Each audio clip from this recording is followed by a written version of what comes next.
A gente fala agora sobre um caso muito preocupante. Uma jovem de 24 anos com um câncer raro ganhou na justiça o direito a uma medicação que precisa. E essa é uma medicação de alto custo, na qual cada dose custa aí entre 30 e 40 mil reais. Mas ainda assim ela não teve ainda acesso a essa medicação. E hoje a gente vai conversar sobre o que acontece nas situações de judicialização do acesso a medicamentos de alto custo, com o presidente da Associação Cearense de Magistrados, juiz Eci Alencar. Doutor Eci, bom dia, seja bem-vindo aqui ao Conexão Verdinha, tudo bem? A gente está tentando um contato aqui. Pronto, dia, agora lhe ouvimos bem. Bom dia a todos os ouvintes aí da Rádio Verdes Mares.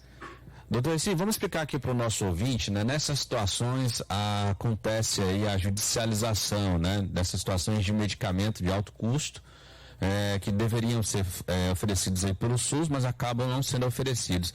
Em que situações o cidadão ele pode, né, procurar na justiça esse direito? Deixa eu tentar aqui te explicar, né? Por coincidência eu estou lançando uma obra sobre a matéria, né? Judicialização da saúde, fornecimento de medicamentos de alto custo, né, pelo SUS. Recentemente o Supremo, né, a gente tem que fazer aí uma anamnese aí, na década de 90, um programa de AIDS, tratamento de AIDS, começou a série de judicialização e a gente havia uma judicialização de uma certa forma ali iniciante, que foi até bom, que isso proporcionou o Brasil ser hoje referência no programa de tratamento de AIDS. Mas essa judicialização ela foi se tornando de uma certa forma desenfreada, né, e passou inclusive a comprometer o sistema. Por exemplo, a concessões de medicações de altíssimo custo, por exemplo, tratamento para uma pessoa num ano só, no valor de 20 milhões de reais, sendo demandado ao município, e esse valor é o valor total que o município tem para gasto com saúde dentro do seu orçamento naquele ano. E aí, pensando nessa situação, eu fiz essa pesquisa no meu mestrado, né, escrevi esse livro, que a gente trabalha nessa linha de racionalização, claro, sem deixar o usuário do Sistema Único de Saúde descoberto, porque tem acesso à justiça, mas com alguns requisitos. Tanto que na minha obra, eu preconizo algumas soluções, né, de racionalização dessas decisões, que é a medicina baseada em evidência, né, o uso efetivo dos núcleos técnicos pelos juízes de serviço de saúde que vão emitir pareceres, né, e aí o Supremo recentemente prolatou uma decisão nesse sentido, né, ele disse que é possível esse fornecimento de medicamento de alto custo, que não esteja no SUS, desde que cumprido uma série de requisitos. Por exemplo, o medicamento precisa estar registrado na Anvisa, que é justamente o órgão responsável por autorizar a comercialização de medicamentos. Então, se ele não tiver registrado na Anvisa, ele não vai poder ser deferido judicialmente, né? É preciso que haja negativa do sistema de saúde, né, municipal, estadual ou federal para o fornecimento da medicação. Precisa dessa comprovação. O juiz vai ter que consultar esse núcleo, né, de atendimento técnico, de apoio técnico do judiciário, que é o NATJUS, para emitir um parecer para saber se aquela medicação realmente é eficaz para aquela situação. Quarta, se a pessoa não tem condições de adquirir um medicamento, condições financeiras. Quinto, se não existe no Sistema Único de Saúde uma outra medicação que possa fazer substituição àquela, alguma outra medicação listada no SUS, incorporada ao SUS, que não possa substituir aquela medicação preconizada pelo médico, né?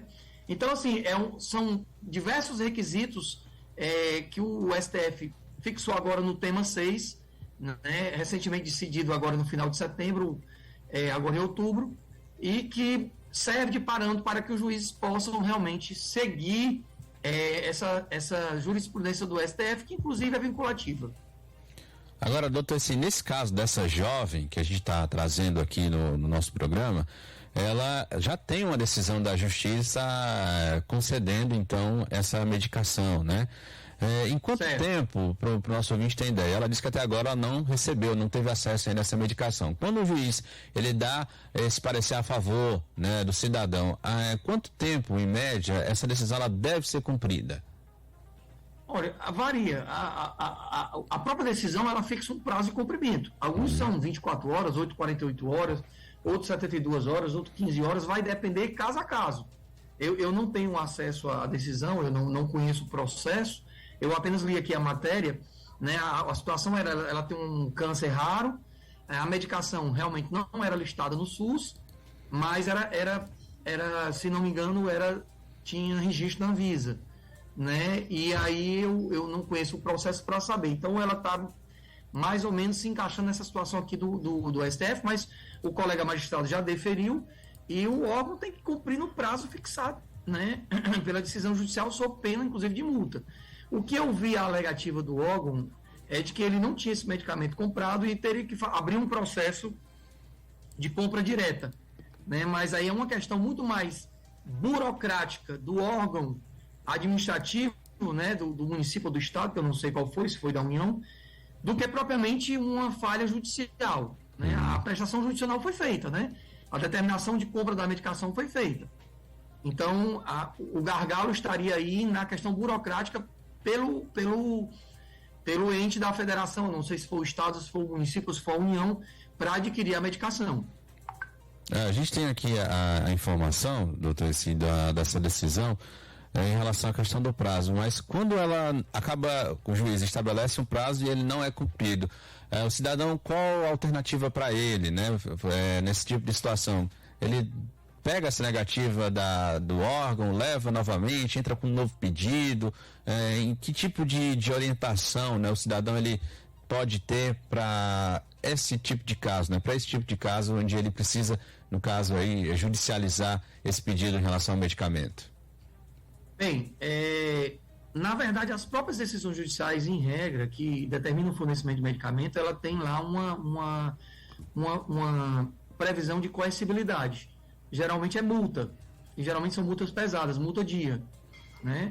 Então, essa multa dia é uma forma de, digamos, pressionar, né, o órgão público para fornecer o medicamento o mais rápido possível, né? É o que eu aconselho a pessoa a informar a Defensoria Pública que a medicação não está sendo fornecida, para que a própria Defensoria Pública, que no caso está com esse processo pelo que eu li, ou o advogado, se for o caso, peticione nos autos ao juiz informando a mora do órgão público em fornecer a medicação para que o juiz adote as providências cabíveis.